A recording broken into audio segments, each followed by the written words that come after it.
Mainstream media fume over dad saying, "Let's go Brandon," to Biden, vulgar, right-wing slur.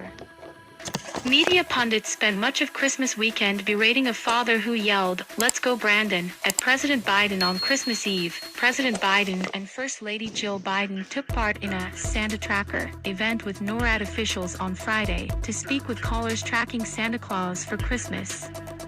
One caller who identified as Jared from Oregon ended his family's call by saying, "Let's go Brandon," a phrase usually intended as a disparagement against the president. The phrase, "Let's go Brandon," emerged after a reporter claimed that NASCAR fans shouting the phrase, "F. Joe Biden," were actually saying, "Let's go Brandon," in reaction to driver Brandon Brown.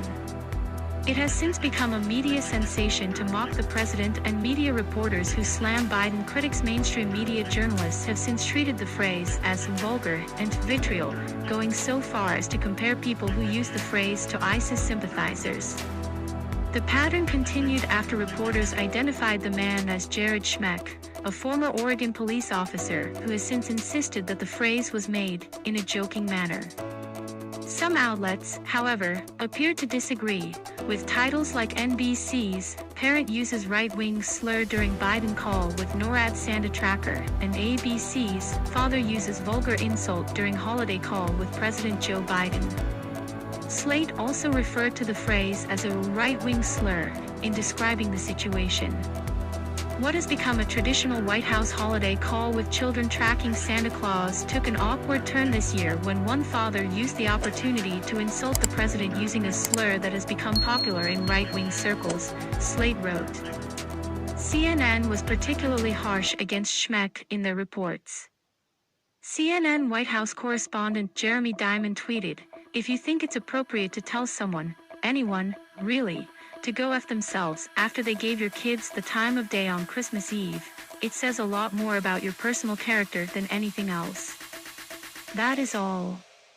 Senior reporter Edward Isaac Dovera followed up, writing, "Consider the mentality here of the father whose child is excited to talk about Santa Claus, and then also gets to talk to the president and first lady, but he waits out the end of the call to sneak in a cutesy way of flipping off the president on Christmas Eve."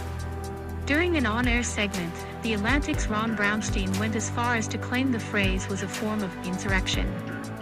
"I don't think it's fundamentally about incivility. I think it is fundamentally about insurrection," Brownstein said. Other reporters also had similar comments against the use of "Let's go Brandon." This contrasted the media's previous response to several instances of people publicly disparaging President Donald Trump or yelling "F. Donald Trump" in public. Some examples of vulgarity were not only excused by media outlets, but promoted and celebrated. The Washington Post defended comedian Kathy Griffin in 2018 after she infamously posed in a fake bloodied image holding Trump's severed head.